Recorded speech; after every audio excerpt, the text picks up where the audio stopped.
परी वैसे तो आर्यन को वहां देख समझ चुकी थी, लेकिन फिर भी अपने डेड के मुंह से आर्यन के लिए पति शब्द सुनकर वो फिर भी शॉक्ड रह गई। वॉट, मतलब अब तक जो मेरे बॉस थे वही मेरा हस्बैंड है? परी ने शॉक्ड एक्सप्रेशन के साथ कहा। परी की बात सुन रियांश और देव, सेजल को छोड़कर बाकी सभी लोग दोबारा हैरान रह गए। रेयान चलते हुए परी के पास आया और हैरानी से बोला, मतलब दी, अब तक तू अपने ही पति के ऑफिस में उसकी असिस्टेंट बनकर जॉब कर रही थी, और तुझे इतने दिनों में पता भी नहीं चला कि वो ही तेरा पति परमेश्वर है? उद्धरण चिन्ह। रेयान का लहजा मजाक उड़ाने वाला था, जिसे सुन परी उसे घूर कर देखती है। रेयान ये देख थोड़ा डर जाता है, आफ्टर ऑल वो थी तो उसकी बड़ी बहन ही, इसीलिए वो फिलहाल चुप रहने में ही अपनी भलाई समझता है। परी ने रेयान पर से अपनी नजरें फेर ली और एक नजर अपने डेट को तो एक नजर उसने आर्यन को देखा, और फिर वो थोड़े गुस्से से बोली, आप दोनों पहले से ही एक दूसरे को जानते थे और मेरी शादी आर्यन से ही हुई है, ये बात आप दोनों ने मुझसे क्यों छिपाई? बोलते हुए परी आर्यन की ओर मुड़ी और उससे सवाल पूछते हुए बोली, आप बताए सर, मैं तो इतने दिनों से आपके साथ काम कर रही थी ना, फिर आपने मुझसे ये सच क्यों छुपाया? क्यों नहीं बताया मुझे कि आप ही मेरे हस्बैंड हो? उद्धरण चिन्ह। पहले मेरे एक सवाल का जवाब दो, आर्यन ने परी की बात को बीच में ही काटते हुए कहा। वो आगे बोला, अगर तुम्हें शादी से पहले ये पता चल जाता कि तुम्हारी शादी मुझसे तय की गई है तो क्या तुम इस शादी के लिए तैयार होती? उद्धरण चिन्ह। आर्यन के सवाल ने परी को खामोश कर दिया था। आर्यन ने सही तो कहा था, अगर उसे पता होता कि उसके डैड ने उसकी शादी आर्यन के साथ तय की है तो वो डेफिनेटली ये शादी कभी नहीं करती, क्योंकि उसके और आर्यन के बीच उस वक्त काफी मिसअंडरस्टैंडिंग थी, जिसके चलते वो आर्यन को गलत समझती थी। लेकिन अब हालात अलग थे, अब वो आर्यन को समझने लगी थी, इसीलिए उसे इस बात से कोई दिक्कत नहीं थी कि उसकी शादी आर्यन से हुई थी।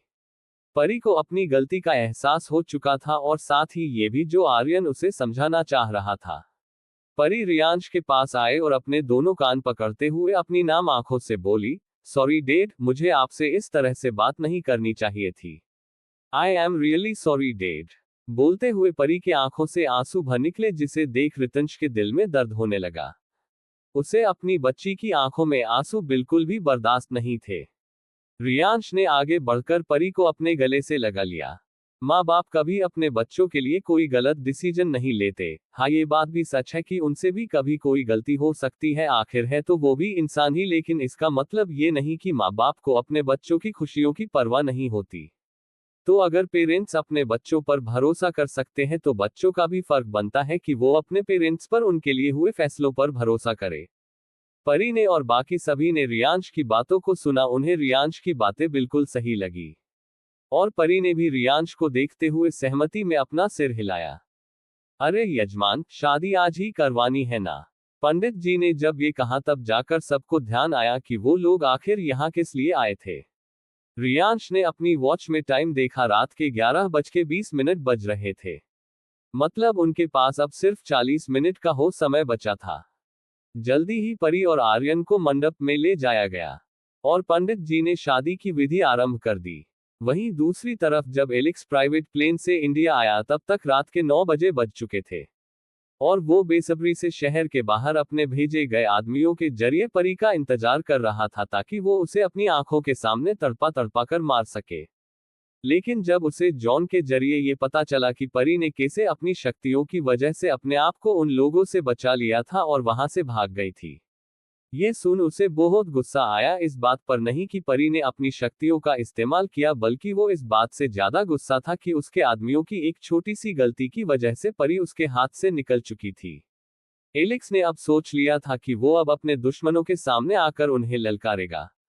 उसे भी तो पता चले कि आखिर कौन आया है उसकी और उसके परिवार वालों की जिंदगी तबाह करने। एलेक्स भी अपने आदमियों के साथ उसी मंदिर के लिए निकल चुका था, जहां इस वक्त परी और आर्यन की विधि पूर्वक शादी हो रही थी। जैसे ही पंडित जी ने कहा कि शादी संपन्न हुई, वैसे ही उन सब को मंदिर के बाहर एक साथ कई गाड़ियों के रुकने की आवाजें सुनाई दी। इस वक्त यहाँ कौन आया है? परिधि ने रियांश से पूछा। इससे पहले कि रियांश कुछ कह पाता, अचानक ही मौसम बदल गया। जब थोड़ी देर पहले आसमान में चांद और तारे टिमटिमा रहे थे, वहीं अब अचानक ही काले बादल छा गए थे। तेज तेज हवाएं चल रही थी। हवाएं इतनी तेज थी कि आसपास लगे पेड़ पौधे भी आवाजें करते हुए जोर जोर से हिल रहे थे। सूखे पत्ते, धूल मिट्टी उड़ रही थी। किसी को कुछ समझ में नहीं आ रहा था कि अचानक ये मौसम जैसे बदल गया। लेकिन उन्हें क्या पता कि एलेक्स के कार से उतरने के बाद जब उसने मंदिर की पहली सीढ़ी पर अपना पैर रखा तभी मौसम ने करवट बदल ली थी। एलेक्स जैसे जैसे सीढ़ियों से ऊपर की ओर बढ़ रहा था वैसे वैसे उसे अपने दिल में कुछ अजीब सा महसूस हो रहा था, लेकिन वो अपना सर झटक कर इस बात को पूरी तरह से इग्नोर कर देता है। वहीं परी को भी कुछ अजीब सा महसूस हो रहा था, जैसे कि कुछ ठीक नहीं था, जैसे कुछ होने वाला था जिसका इशारा भी उन्हें मिल ही चुका था। जैसे ही एलेक्स ने मंदिर के अंदर कदम रखा सबकी नजरें उस ओर चलो गई, लेकिन किसी को भी एलेक्स का हैंडसम चेहरा दिखाई नहीं दे रहा था। धीरे धीरे मौसम ठीक होने लगा। तब जाकर सब ने राहत की सांस ली, तो वहीं एलेक्स की नजर जैसे ही परी के खूबसूरत चेहरे पर पड़ी तो वो तो बस एक तक परी को देखता ही रह गया। अचानक ही एलेक्स का दिल जोर जोर से धड़कने लगा, जिससे वो अपने सेंस में आया और अपने लेफ्ट साइड चेस्ट की और हैरानी से देखने लगा। जैसे उसे भरोसा ना हो पा रहे हो ये देख के कि उसका बेजान पत्थर जैसा दिल किसी लड़की को सिर्फ देखने भर से इस तरह धड़क सकता है। What is happening to me? Why am I feeling so weird? ये क्या हो रहा है मुझे इतना अजीब फील क्यों हो रहा है? एलेक्स अपने मन ही में खुद से पूछ रहा था। तभी उसके कानों में वो आवाज सुनाई दी जिसे सुनते ही उसकी आंखें हमेशा की तरह ठंडी हो गई।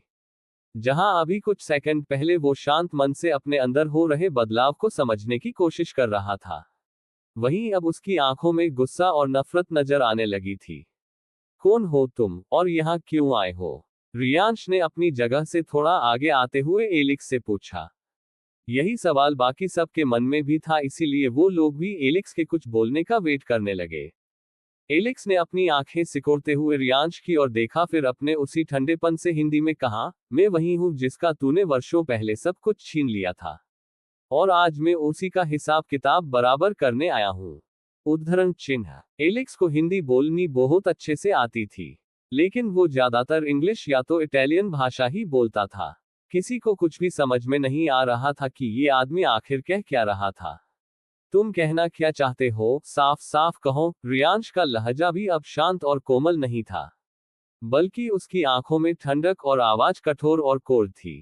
काल भैरव। जैसे ही एलेक्स के मुंह से ये नाम निकला तो सिवाय आर्यन और उसकी फैमिली के बाकी सबको मानो बिजली का 440 वोल्ट का झटका लग गया हो।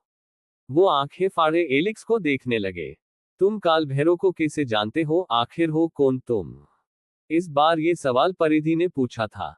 वो ये बात बिल्कुल भी बर्दाश्त नहीं कर पा रही थी कि उसके अतीत की कोई भी परछाई उसके दोनों बच्चों की आने वाले जिंदगी पर पड़े। एलेक्स ने परिधि और रियांश को अपनी नफरत भरी निगाहों से देखा और बोला, मैं उसी काल भैरव का बेटा एलेक्स हूँ, जिसे तुम लोगों ने सालों पहले मारा दिया था। ये सुन आर्यन और उसकी फैमिली कंफ्यूजन में कपूर फैमिली को देख रही थी, तो वहीं बाकी सबके तो एलेक्स की बातें सुन होश ही उड़ चुके थे। सालों पहले जब काल भैरव को परिधि और रियांश के पति पत्नी होने का सच पता चला तो उसे बहुत गुस्सा आया था और उसने पूरे काल लोक को तहस नहस करने की कोशिश की थी। लेकिन उस वक्त गुरुदेव ने उसे रोक लिया था, और जब काल भैरव कुछ दिनों बाद आखिरकार शांत हो गया तब गुरुदेव ने उसे सलाह दी कि वो अपने अंश को इस दुनिया में लेकर आए। काल भैरव ने उनकी बात मान ली और जैसे जैसे उन्होंने ने करने को कहा वैसे वैसे काल भैरव ने किया। उन्हें पहले एक हवन करना था और उसी हवन के दौरान काल भैरव को अपने हाथ की हथेली को एक खंजर से काटकर उसका खून जमीन पर पड़ने देना था, ताकि उसकी खून की बूंदों से उसके अंश, उसके बेटे का जन्म हो। और ऐसा हुआ भी। काल भैरव ने जैसे ही अपने हाथ की हथेली को काटा वैसे ही एक तेज खून की धारा जमीन से जा मिली और फिर कुछ ही देर में वो खून धीरे धीरे उबलने लगा। जैसे जैसे वो खून और उबलता वैसे वैसे उसके आसपास का धुआं भी बढ़ने लगा था, जिससे कुछ भी साफ साफ दिखाई नहीं दे रहा था। फिर कुछ ही देर में उस धुएं से एक बच्चे की रोने की आवाजें सुनाई दी, और वो धुआं धीरे धीरे छटने लगा था। जैसे ही काल भैरव ने अपने नवजात बच्चे को देखा उसकी आंखें खुश से चमक उठी। उसने अपने बच्चे को अपनी बाहों में लिया और उसे अपने सीने से लगा लिया। वो उस बात से बहुत खुश था कि उसका अंश भी अब इस दुनिया में आ चुका था। काल भैरव का बेटा कोई इंसान नहीं था और नहीं उसके अंदर नाम मात्र का भी इंसान का कोई अंश नहीं था। जिस वजह से जैसे जैसे दिन आगे बढ़ रहे थे वैसे वैसे काल भैरव का बेटा बड़ा होता जा रहा था। वो बस 7 दिनों के अंदर अंदर ही 7 साल का हो चुका था। ये वही दिन था जब काल भैरव और रियांश परिधि के बीच वो आखिरी लड़ाई हुई थी। उसके बाद काल भैरव को हमेशा हमेशा के लिए उन्होंने उस दुनिया से अलविदा कर दिया था। जब ये बात काल भैरव के बेटे को पता चली तो वो गुस्से से मानो पागल हो गया था। वो तो उसी वक्त रियांश और परिधि को जान से मार डालना चाहता था, लेकिन गुरुदेव ने उसे रोक लिया और उसे अपनी शक्तियों से सुरक्षित कर उसे इंसानों की दुनिया में भेज दिया। वहीं से एलेक्स की जिंदगी का आगे का सफर शुरू हुआ। वो जैसे जैसे बड़ा होता जा रहा था वैसे वैसे वो अपनी एक अलग पहचान बना रहा था, जिसके नाम से ही दुनिया कांप उठती। एलेक्स ने बचपन में ही अपनी एक अलग दुनिया बसा ली थी जहां हर कोई सिर्फ उसका हुक्म मानता था। उसने तब से ही रियांश और परिधि की खोज शुरू कर दी थी, लेकिन रियांश ने पहले ही अपनी फैमिली को उस मणि द्वारा सुरक्षित कर दिया था, जिसकी वजह से एलेक्स चाहकर भी उस तक नहीं पहुंच पा रहा था। 20 साल बाद एलेक्स 27 साल का हो चुका था और इन 20 सालों में उसने रियांश, परिधि और उनकी फैमिली को ढूंढने के लिए अपनी पूरी ताकत लगा दी और अब जाकर वो फाइनली रियांश और उसकी फैमिली तक पहुंच पाया था। वो रियांश को खून के आंसू रोते हुए देखना चाहता था। इसीलिए जैसे ही उसे ये पता चला कि रियांश और परिधि सबसे बड़ी कमजोरी उनकी बेटी है तो एलेक्स ने जॉन से कहकर उसे मार देने का ऑर्डर दिया। लेकिन परी ने उनके इरादों पर पानी फेर दिया था, जिसे एलेक्स बर्दाश्त नहीं कर सकता था और वो खुद यहाँ चलकर आ गया ताकि सबको बेटा सजे कि अब उनकी जिंदगी में एलेक्स नामजाद तूफान आ चुका है। कोष्टक काल भैरव का बेटा, लेकिन ये कैसे हो सकता है? परिधि ने खुद से ही बड़बड़ाते हुए कहा और तब कहीं जाकर उसने और रियांश ने इस बात पर गौर तक कि एलेक्स थोड़ा बहुत काल भैरव की तरह दिखता था। वो सब तो काल भैरव को कब का भूल चुके थे, इसीलिए एलेक्स को देखकर भी उन्हें काल भैरव का ख्याल अपने मन में नहीं आया। लेकिन अब एलेक्स के मुंह से काल भैरव का नाम सुन उन्हें सब कुछ याद आ गया था। परिधि, रियांश और बाकी सबको हैरान देख एलेक्स सार्कास्टिकली वे में स्माइल करते हुए एलेक्स बोला, क्या हुआ? मुझे देखकर आप सबके होश क्यों उड़ गए? नहीं नहीं, वैसे होश उड़ने भी चाहिए, आखिरकार अपने सबसे बड़े दुश्मन के बेटे को अपने सामने देखकर इतना हैरानी और शॉक्ड एक्सप्रेशन तो बनता है। उद्धरण चिन्ह आखिर तुम्हें चाहिए क्या? क्यों आए हो तुम यहाँ? रियांश ने बीच में ही एलेक्स की बात को काटते हुए थोड़े गुस्से से अपने दांत पीसते हुए पूछा, जिसे सुन अनायासी एलेक्स की आंखें परी के गोरे और खूबसूरत चेहरे पर जाकर टिक गई। परी को देखते ही एलेक्स की आंखें अभी तक जो जानलेवा दिखाई दे रही थी अब नॉर्मल हो चुकी थी। एलेक्स की नजरों को आर्यन देखते ही समझ गया, उसे ये देख बहुत गुस्सा आ गया और वो परी के सामने आकर खड़ा हो गया। जिसे देख एलेक्स की आंखों के दोबारा से ठंडक दिखाई दी और उसकी आईब्रो भी तनी हुई थी और उसके चेहरे के एक्सप्रेशन कुछ ऐसे थे मानो वो अभी आर्यन को जान से मार देना चाहता हो। परी को भी एलेक्स की अपने ऊपर नजरें कुछ ठीक नहीं लग रही थी, इसीलिए जब आर्यन ने उसे प्रोटेक्ट करते हुए वो उसके सामने खड़ा हो गया तो उसने इस बात पर कोई ऑब्जेक्शन नहीं उठाया और आर्यन के पीछे ही खड़ी रही। मुझे जो चाहिए वो तो मैं हासिल कर ही लूंगा, एलेक्स ने आर्यन के पीछे की और देखते हुए जवाब दिया। एलेक्स की नजरों को भांपते ही आर्यन को समझ आ गया को ये आदमी किसी और चीज के लिए नहीं बल्कि उसके पीछे खड़ी उसकी बीवी के बारे में बोल रहा है। आर्यन को इस बात पर इतना गुस्सा आया कि वो गुस्से से एलेक्स तरफ बढ़ गया और बिना किसी वार्निंग के उसके मुंह पर एक जोरदार पंच मार दिया। चेहरे पर पंच पड़ते ही एलेक्स का चेहरा दूसरी ओर घूम गया। उसका ध्यान परी पर था, जिस वजह से उसे पता ही नहीं चला कि कब आर्यन ने उस पर अटैक कर दिया। एलेक्स का चेहरा गुस्से से लाल हो गया और उसके बॉडीगार्ड्स ने जब ये देखा तो वो लोग भी गुस्से में आर्यन के सामने जाकर उसकी तरफ अपनी गन पॉइंट कर दी। तो वहीं आर्यन और रियांश के बॉडीगार्ड्स भी हरकत में आ गए और आर्यन और सब को प्रोटेक्ट करते हुए एलेक्स के बॉडीगार्ड्स की और अपनी अपनी गन पॉइंट कर दी। एलेक्स ने अपना हाथ दिखाते हुए अपने गार्ड्स को कोई भी एक्शन लेने से रोक लिया। तो आर्यन और रियांश के गार्ड्स ने भी अपनी गन नीचे कर ली और साइड हो गए। एलेक्स ने आर्यन और रियांश को एक नजर देखते हुए डेविल स्माइल देते हुए बोला, ये हम लोगों के बीच की बात है, इसमें किसी और को बीच में आने की जरूरत नहीं है। उद्धरण चिन्ह कहते हुए अचानक एलेक्स के चेहरे के भाव बदल गए और उसने अपने एक हाथ को हवा में उठाया, जिससे उसके हाथ से तेज पीली रोशनी निकलने लगी और वो रोशनी सीधे आर्यन की ओर बढ़ने लगी। ये देख आर्यन और उसकी फैमिली शॉक्ड थी, तो वहीं कपूर फैमिली भी दंग रह गई। आर्यन अपने सामने हो रही इन जादुई शक्तियों को देख इतना हैरान था कि वो अपनी जगह से 1 इंच तक नहीं हिला। लेकिन रियांश ने तुरंत एक्शन लिया और वो आर्यन को बचाने उसकी ओर दौड़ा, लेकिन इससे पहले कि एलिक्स की शक्तियां आर्यन को छू भी पाती, अचानक ही परी हवा में गायब हो गई और आर्यन के आने अचानक ही प्रकट हो गई। उसने बिना किसी भी बात की परवाह लिए अपने हाथ को हवा में उठाया तो उसके हाथ की हथेलियों से भी रोशनी निकलने लगी। उसने अपनी शक्तियों से एलिक्स की शक्तियों को आर्यन के पास जाने से रोक दिया। आर्यन एक बार फिर हैरान रह गया। वो आंखें फाड़े अपनी बीवी को देख रहा था जो कि एलिक्स के साथ अपनी शक्तियों से लड़ने में बिजी थी। यहां तक कि देव, सेजल, आशी, उनके पेरेंट्स और आयान भी भौचक्का होकर ये सीन देख रहे थे। कुछ देर बाद आयान अपने सेस में आ गया और उसकी आंखों में हैरानी के साथ साथ खुशी की एक चमक भी थी। आयान अपने मन ही मन में खुश होते हुए बोला, मतलब मेरी एंजल सचमुच की एक एंजल है जिनके पास सुपर नेचुरल पावर है। ये तब तो बड़ा मजा आएगा।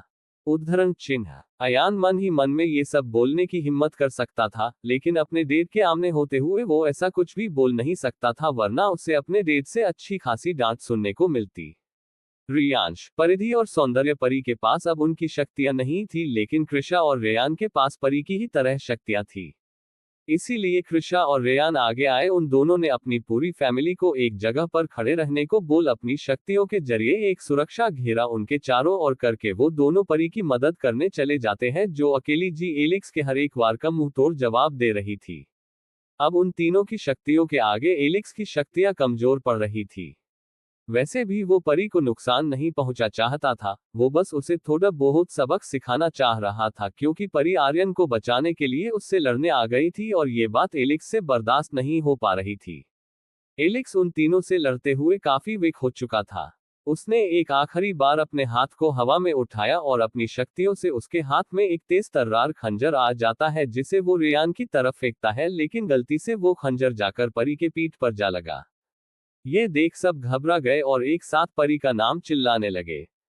सबसे पहले रेयान और कृषा परी के पास दौड़ते हुए पहुंचे और रेयान ने परी को नीचे बैठने में सहारा दिया और कृषा ने उसके पीठ पर लगे खंजर को बड़ी मुश्किल से बाहर निकाला।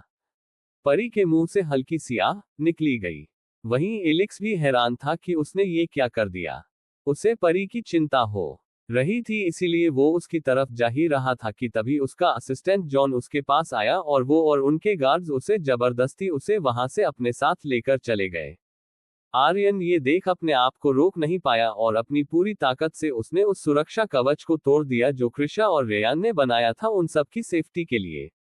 आर्यन भागकर परी के पास गया, वहीं उसे सुरक्षा कवच तोड़ते हुए देखकर रियांश, परिधि और सौंदर्य हैरान थे, क्योंकि कोई भी इंसान उनके द्वारा बनाए गए किसी भी सुरक्षा कवच को नहीं तोड़ सकता था। फिर आर्यन ने ये कैसे कर लिया, यही बात उन तीनों को समझ नहीं आ रही थी। परी, परी तुम ठीक तो हो ना? आर्यन ने तुरंत परी को अपनी बाहों में भर लिया और उसकी चोट पर एक साफ कपड़ा रखा ताकि खून बहना बंद हो जाए। आर्यन की आंखें पूरी लाल थी और उसने परी को अपने लिए हद से ज्यादा प्यार और परवाह नजर आ रही थी। मैं ठीक हूं, ये कोई बहुत बड़ी बात नहीं है, बस छोटी सी चोट है, ठीक हो जाएगी, परी ने एक हल्की सी मुस्कान के साथ कहा। लेकिन आर्यन फिर भी जानता था कि उसे थोड़ा तो दर्द हो ही रहा होगा। बाकी सब भी परी के पास आ गए, उन सबको उसकी बहुत चिंता हो रही थी, लेकिन परी ने उन्हें आश्वासन दिलाया कि वो बिल्कुल ठीक है। तब कहीं जाकर इन सब ने चैन को सांस ली। आर्यन ने परी को अपनी बाहों में उठाया और अपनी कार की ओर बढ़ गया। वहीं बाकी सब भी एक एक करके कार में आकर बैठ गए और वो लोग आर्यन के विला के लिए निकल गए। आर्यन का विला। सेजल और देव ने आर्यन और परी के गृह प्रवेश की रस्म की। वैसे तो और भी रस्में बाकी थी, लेकिन परी को चोट लगी थी, इसीलिए आर्यन सीधा परी को अपने मास्टर बेडरूम में ले गया। वहीं रियांश और परिधि को आर्यन पर पूरा भरोसा था कि वो परी को संभाल लेगा। उन सब को सेजल और देव ने उनके कमरे बता दिए ताकि वो लोग भी थोड़ी देर के लिए थोड़ा रेस्ट कर सके। आर्यन और परी के कमरे में आर्यन परी को बेड पर आराम से बैठाता है। तुम बैठो, मैं तुम्हारे लिए फर्स्ट एड बॉक्स लाता हूँ। उद्धरण चिन्ह। ये कहते हुए आर्यन जा ही रहा था कि परी उसका हाथ पकड़ लेती है, इसकी कोई जरूरत नहीं है, में आर्यन ने बीच में परी को टोकते हुए उसके मुंह पर अपनी एक उंगली रख दी। शश, तुमसे किसी ने कुछ पूछा है क्या? नहीं ना, तो आराम से यही बैठो, मैं अभी आया। उद्धरण चिन्ह। आर्यन को फर्स्ट एड बॉक्स आखिरी ड्रॉर में से मिला और वो उसे परी के पास लेकर आया। आर्यन को अपने पास आता देख परी का दिल अचानक ही जोर जोर से धड़कने लगा। आर्यन परी के पास आया और उसके पास बैठते हुए बोला, थोड़ी सी टन हो जाओ ताकि मैं तुम्हें दवाई लगा सकूं। उद्धरण चिन्ह। परी ये सुन हड़बड़ा गई, तुम ये मुझे दे दो, मैं खुद कर लूंगी। उद्धरण चिन्ह। आर्यन एक नजर परी को देखा जिसका चेहरा पूरा लाल हो रखा था। ये देख आर्यन परेशान हो गया। तुम्हारा चेहरा इतना लाल क्यों है? कहीं तुम्हें बुखार तो नहीं है? उद्धरण चिन्ह। कहते हुए आर्यन परी के माथे को टच करने जी वाला था कि परी बोली, मैंने कहा ना कि मैं ठीक हूं। तुम मुझे ये फर्स्ट एड बॉक्स दे दो, मैं खुद ही दवाई लगा लूंगी। उद्धरण चिन्ह। परी ने आर्यन के हाथ से फर्स्ट एड बॉक्स को ले लिया और उसे खोलकर उसमें से कॉटन निकाला और उसे एंटीसेप्टिक लिक्विड से थोड़ा सा भिगोकर अपने हाथ को पीछे अपनी पीठ की ओर ले जाने लगी। लेकिन उसका हाथ उसकी पीठ तक पहुंच ही नहीं पा रहा था। वहीं आर्यन अपने एक हाथ से अपने चेहरे को टिकाए परी को स्ट्रगल करते हुए देख रहा था। उसे ऐसे देख उसे बड़ी हंसी आ रही थी, लेकिन उसने बड़ी मुश्किल से अपनी हंसी कंट्रोल की हुई थी। उसे क्या लगा था कि आर्यन को समझ नहीं आएगा कि उसे उसकी हेल्प इसीलिए नहीं लेनी थी क्योंकि उसे उससे शर्म आ रही थी।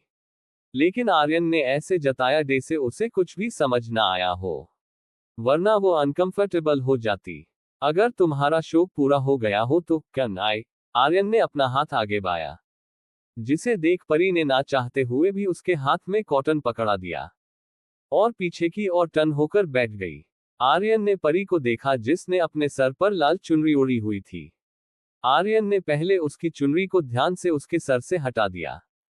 परी का दिल दोबारा अपनी रफ्तार पकड़ चुका था।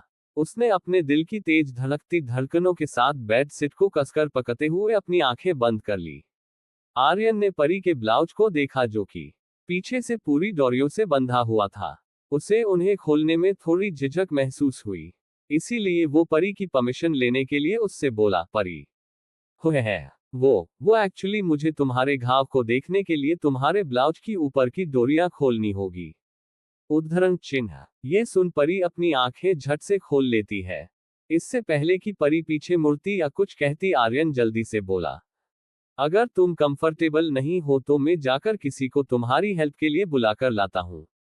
उद्धरण चिन्ह। इतना कहकर आर्यन अपनी जगह से उठा और वो मुड़ कर जा ही रहा था कि परी ने बिना पीछे मुड़ उसका हाथ पकड़ लिया। आर्यन अपनी जगह पर रुक गया। उसने एक नजर अपने हाथ पर डाली जो कि परी ने पकड़ा हुआ था। फिर उसने पीछे से ही परी को देखा जो कि अपना सर नीचे किए हुए थी। अभी सब सो रहे होंगे, रात के इस समय किसी को परेशान करना ठीक नहीं होगा। तो तुम ही कर लो प्लीज, परी ने अपनी नजरें नीचे किए हुए ही हिचकिचाते हुए कहा। जिस पर आर्यन सहमत हो गया। जब तक परी को कोई प्रॉब्लम नहीं थी तब तक उसे भी कोई प्रॉब्लम नहीं थी।